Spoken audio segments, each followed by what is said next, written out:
Hey, what's up? How you guys doing? My name is David Lee. I'm the creator and editor or producer, director. I do a lot of things for the show, That LV Comic Life. And in case you guys didn't know, I'm a stand-up comic too. And I'm gonna get this one thing out of the way. I'm not gonna pretend that it wasn't me that hit record on this and then put the headphones on, looked at the computer screen, and then looked over my shoulder to say, hey guys, like it was a surprise. It's not because I was the one that hit record. So having said that, let's move on. Let's move forward. This comedian you're about to see, I bumped into him during the taping of Ricky Burns episode, and it was just fortunate that I was able to connect with him and get him on the show. So take a look. Hi, I'm Jay Reed, and you're watching That LV Comic Life. Hi, I'm Jay Reed, and you're watching That LV Comic Life.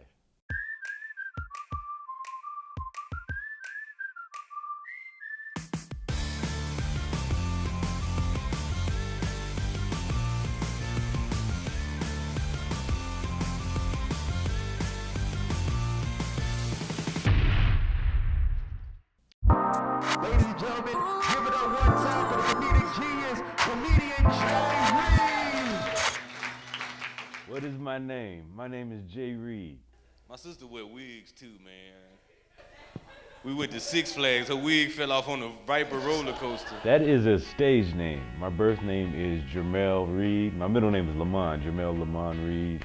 And I go by Jay because I got teased with Jermel all the time. So in middle school, everybody started calling me Jay, and it just kind of stuck. So I've been Jay ever since. She didn't find out her wig was going till she got off the ride and went to look at her picture. That's what she found out. She the only one with on the picture with a do-rag on her head. She, whee! Yeah, I was teased a lot in school. I had buck teeth, you know. I got big teeth now, but my teeth were very, very crooked.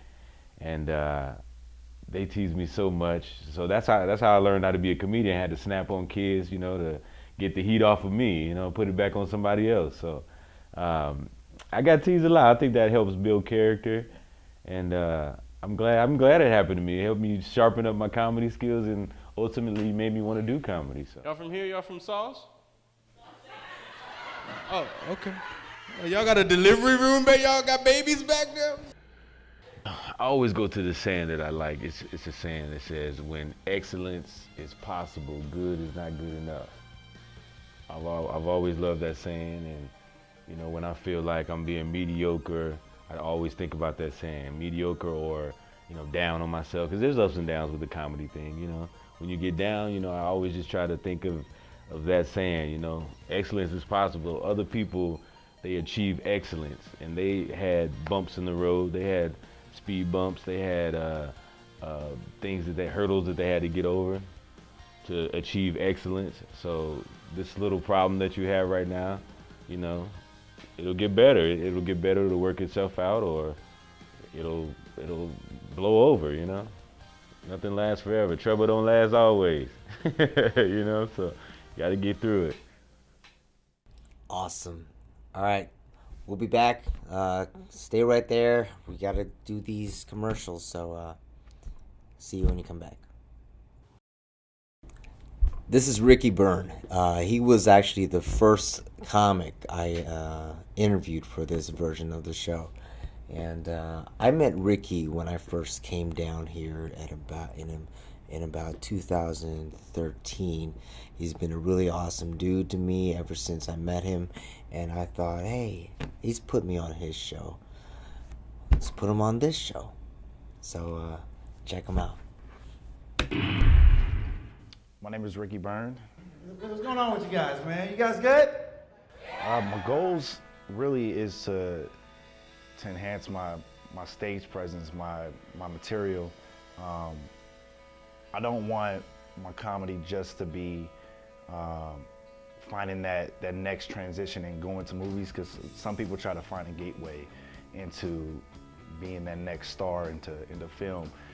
It's a step, but my goals, I want to go to New York.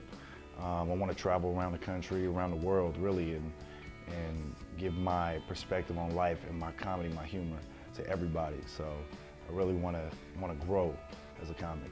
I got robbed. I called these Metro Police. Then come out to 8 hours later. They was like, So what do they take? I was like, first of all, why you talking like that? It's weird as hell. The difference between everywhere else in Vegas, everybody comes from everywhere to Vegas. So it's a good little melting pot with people. You kind of can see where your jokes are going. If they live on a certain, they could live in Mississippi, they could live in Texas, they could live in New York or Seattle. And you can see how your jokes work with those type of groups of people. Then if it does work, you could go to those cities and do what you need to do out there. Even though I still want to travel more to those types of spots where, like, I want to go to Texas, but I'm still a new kind of comic where I need to really just start getting out there a little bit more.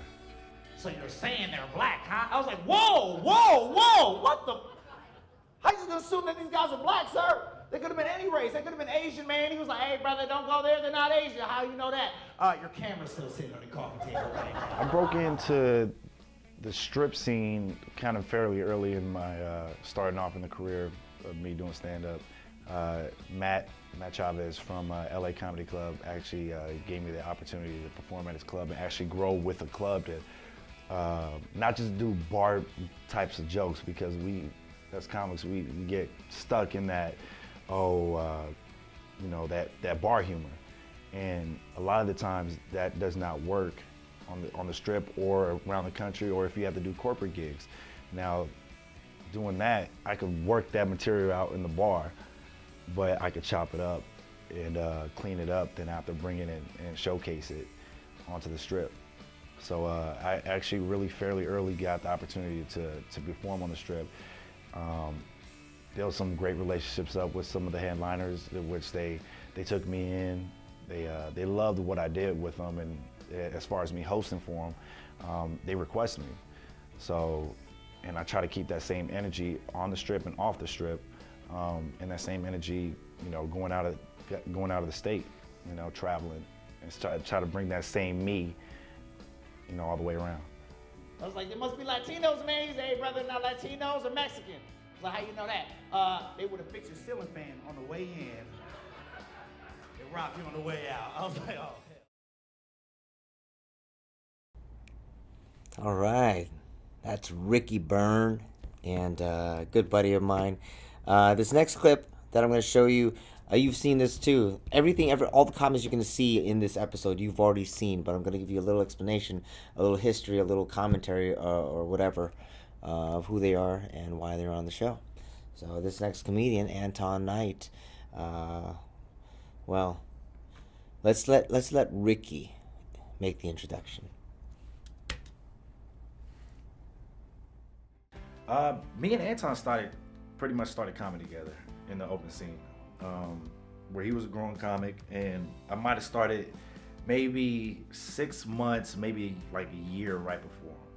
And I had a great relationship with a lot of the local guys that are getting booked on the strip. And Anton, he just skyrocketed. There's some transition where he was like just that new guy. Then his material he's a monster.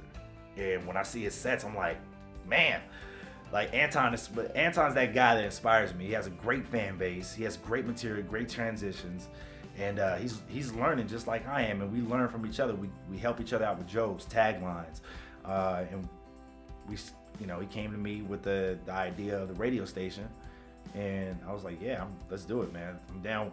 Really, I'm down to do it. So we started that, but we've been close before. So we went on the road with each other. We went to California, we went to Arizona. We traveled with each other as well as comics before the whole radio station. So we were already friends, and really good friends before. Oh, I can't stand Ricky. I hate Ricky's guts. He's a terrible individual. He's light, he has green eyes, he has all the women. I can't stand him.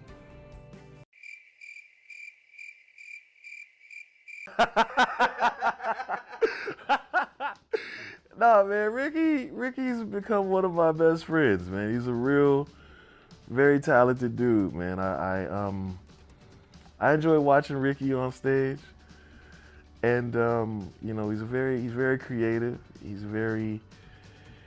Ricky's kind of. I'm more of I deliver things a little smoother than Rick does. Rick's for him to be so light skinned, man, he's very direct and to the point, to a way to where you can misconstrue what he means. He's about his business. I admire that about him. I have a tendency to probably be a little nicer than he is, which looking at us physically, you would think the opposite, you know. But he's a great guy, man. I consider Rick to be like family. My son motivates me a lot. My son Trey, he loves to hear about when I've done a show, you know, or he'll tell me a joke and be like, "Dad, did you use, you know, the joke that I told you?" And I gotta, of course, tell him, "Yeah, you know, they laugh." You know, he's always been the one that has motivated me to, you know, to continue to go and do it. You know, because how can I tell him that he can be anything that he wants to be and do anything that he wants to do and never give up, never quit, but I turn around and do the opposite. So he forces me to lead by example. All right, guys, we got to take a quick break. We'll be right back to hear more from Anton Knight. Stick around. All right, and we're back. So let's hear more of Anton Knight. I love my son, man. He's cool. He's my partner. He loves being on stage too. He likes to sing, and he's a character, man. He likes to sing. He likes to dance. He likes that attention. There's a lot of me in him. Spend time with your kids, man. I spend a lot of time with my son, man. I love my son to death. He's starting to like girls, which is cool. I don't give a like girls. I don't give a they are, nothing. You like a girl, like I'm happy. As a dad, we just want our sons to like girls. The purple Nevada, just like a girl. But it was funny how he told me he liked girls, man. My son, he's a weird dude, man.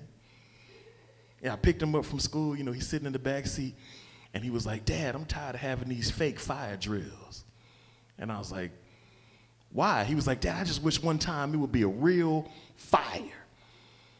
I was like, "School will burn down." He was like, "No, the fire department to come before the school burned down, Dad." And I was like, "Well, why you want it to be a real fire?" He was like, "I just want it to be a real fire so I could save Leilani, Dad." A lot of me in him. So if he ever did want to pursue comedy, I tell him to go for it. You know, if I can open the doors for him to be more successful than me, that I would say would be my newest goal. So this is what you do when I'm not watching. You just throw cards off the table. No, I write some on it. He was like, "Oh, Dad, this new girl in my class, man. She's real cool." I was like, "Oh, okay, I see you, all right." And I was happy. Like I went from dad mode to like homeboy. Like I was like here with him. I was like, "Okay, well, tell me about it. You know, is she smart? You know, is she nice?" He was like, "Well, Dad, she ain't really that smart, but she real pretty though." I was like, "Boy, you just like your daddy." I say, "So you like the pretty dumb girl?" He was like, "Nah, she ain't really dumb, but she just, you know." If he can get in and say, you know, "I'm Trayson Knight," and his name, and he gets asked, "Is Anton Knight your dad?" And he say, "Yeah." Man, we know you gotta be funny if that's your daddy. You know, so that would be something that I would look at, and I would enjoy that more than me being successful in itself. God. You can't steal the bird I had. Yes, you can. Like my son, he doesn't really annoy me at all. He's cool. We be chilling. He loves watching TV too. Which is one of my hobbies. We share the same hobby. I just realized it. Yeah, we both watch TV a lot.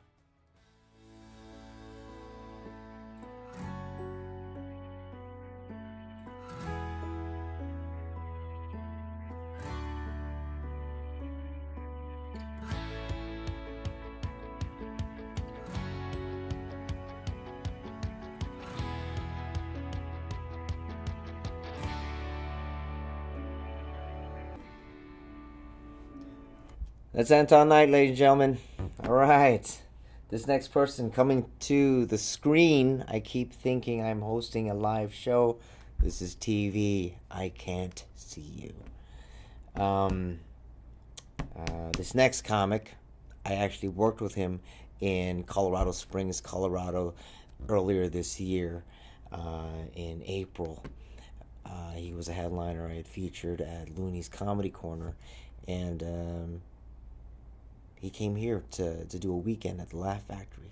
So I thought it'd be nice to have him on the show, talk about what it's like to be an outsider coming in to Las Vegas and performing in Las Vegas, and here we go.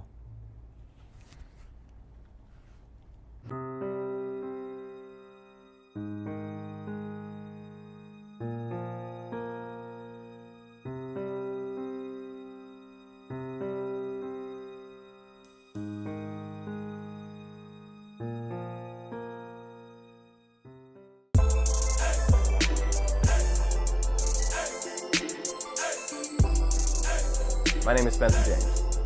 My real name is Joshua Spencer. Not a lot of people know that. I have a little bit of a lisp, and Joshua is kind of hard. Like, I called the suicide hotline. I don't know if anybody's ever done that. Like, I called it. That's a difficult job, you know what I'm saying? I called it up. She's like, "Don't take your life. How can I help you?" And I was like, "I just got drunk playing Yahtzee. I'm having a great day, and I thought you could use a break." No, I'm totally messing with you. That's not the way it goes.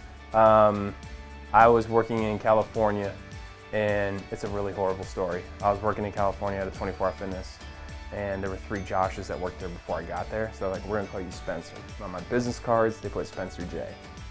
And people would ask, I'd see 20 or 30 people a day. They're like, "What's the J stand for?" And I would say, "Joshua." "Why do they call you Joshua?" "Because there's 3. It's a long-winded story, kind of like this right now." And I said, but then I just said James one day, and they didn't ask anything. James is okay. Joshua's not. James is okay as a last name. So then we would get to the end of the sales process, and I would say, "Hey, I'm performing at the Ha Ha Cafe, or I'm going to be at the LA Improv," and they would say, "Okay, who do we ask for?" And I was like, "Spencer James," and they're like, "Okay," and that prevented all questions. So I had headshots made, I had the name, and then that's it. And I carried it with me for the rest of the time. Wow. It's a horrible story. I wish I had something sexier, but it's not. That's the whole thing. Like, "We don't want to call you something. We're going to call you something else." I'm like, all right. I like this. Anytime, I grew up in middle child, so anytime there's many adults that's paying attention to me, I really appreciate it. So, thank you. Like, you, sir, you look like my father, right? But you're not him. You know why? Because you're making eye contact with me right now.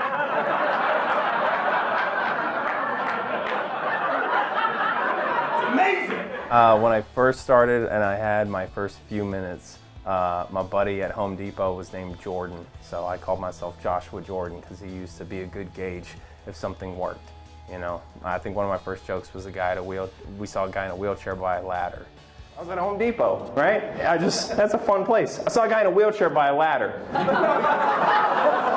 I'm gonna wait till the other half of you get that. A guy in a wheelchair bought a ladder. That's optimistic. You know what I'm saying? There's nothing you can do with it. Go home, get drunk, stare at it. Someday. Oh, he just starts laughing. He's like, "Oh, that's funny, bro." This is Hawaii, so he had the pigeon. He's like, "Oh, it's funny, bro." And he's like, "Okay, cool." So I would gauge things off of him. And if he didn't laugh, I'd be like, "All right, don't use that." It didn't help I was the fattest kid. I was the fattest kid in my neighborhood. I was fat in the 80s when it was new. Started a trend that I'm not proud of. I wish I had been cogs. Winning the World Series of Comedy in Las Vegas is important because of the Las Vegas part, especially. Everybody knows this town. Everybody knows this city. So that's helped. You won something. You were the funniest guy that night. Everybody, "Oh, okay." You beat out some other contestants. I've done a lot of competitions, as I'm sure you have. I've done a lot of festivals. I did a lot of stages at the World Series, and I liked that festival just because I thought it was pretty fair. I did it for 2 years before that, and every time I lost, I was like, "Yeah, I didn't deserve that." But that night, I was like, I think I deserve to win. And so when I won, I was like, all right, cool. So it's feature work. Yeah, you still got to be business savvy. You still got people are buying a product that want to fill seats. So it's a good credit. It's a credit that I can put on, but each day you get away from it like you need a new credit. Like it's 2014, so it's like, yeah, good 2 years ago. Cool. What have you done for me lately? That's that kind of thing. So we need to put some more stuff in the frying pan, but it's a good credit, man. I love it. It was an amazing thing that happened. I'm happy with it. So it's done well for me. Okay, Spencer James, ladies and gentlemen.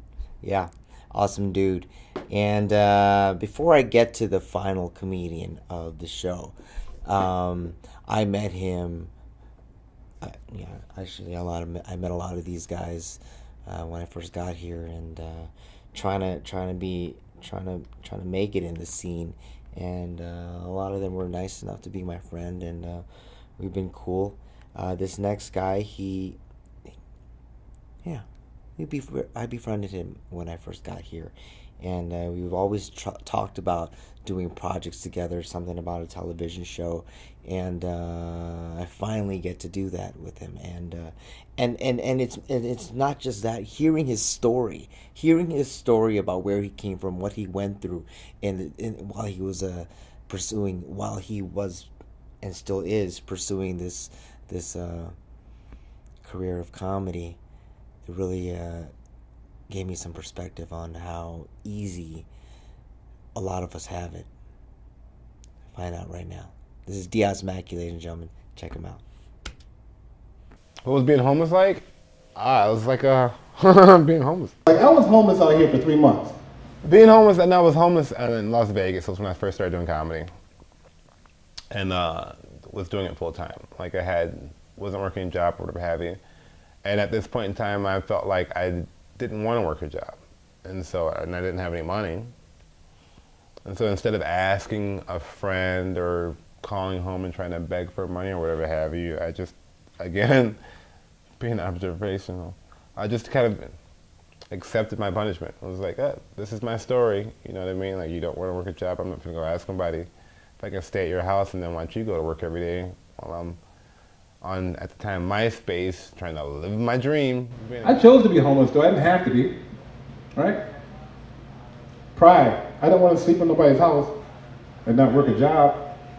And I don't want to sleep at no girl's house, because that's just way too much power for them. You know what I mean? Can't put yourself in that predicament. I was like, I choose homelessness. So I lived outside. And I would go to my friend's house and shower, but they wouldn't. Or to the gym. And no one even knew I was homeless though until I wasn't. And I started telling jokes about it. Which is also funny, because it's like people don't help you if they don't think you need it. You know what I mean? If they can't see that you need it or you're not asking for it. And I could have used the help, but no one could tell that I was homeless. You know what I mean? I was still shaving every day and cutting my own hair and taking showers and changing clothes. It's like, hey, you look hungry. You know?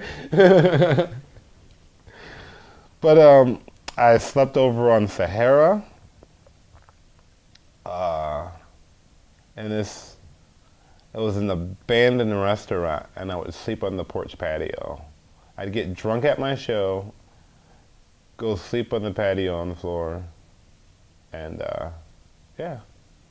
Yeah, every spot that I would pick too, I couldn't have a visible spot. Like, nobody could, like, I wasn't gonna make it possible for you to be like driving down the street and look over and be like, oh look, that's the guy sleeping on that park bench. Like, every spot was like obscure and had shade. And it was during the summer times it got very hot and I stayed dehydrated a lot.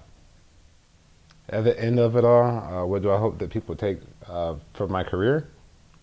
I hope that it brings people together, and you know.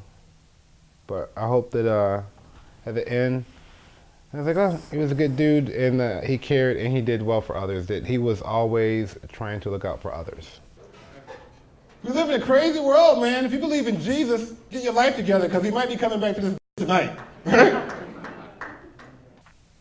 I don't believe comedy is it for me, nor acting. I do believe that I will always do comedy in some form or fashion, but I don't think it's the end all. I could see myself transition to a pastoral position at some point. But even more so than that, because I think it's the same spirit if used in the correct way, and the same anointing. How many couples do we have in here by round of applause? Couples? She raised her hand, how cute. Single people, you hear that affection? You hear that? It was like, yeah, we together. How many couples are together just because you can't afford to pay rent by yourself? I make some bad decisions, but through that, maybe some good comes out of it. So I know that's nothing but His grace, mercy. Him just looking over me like, this idiot. You know, the Bible says that He takes care of the fool. A lot of fun. My name is Diaz Mack. Enjoy the rest of the show.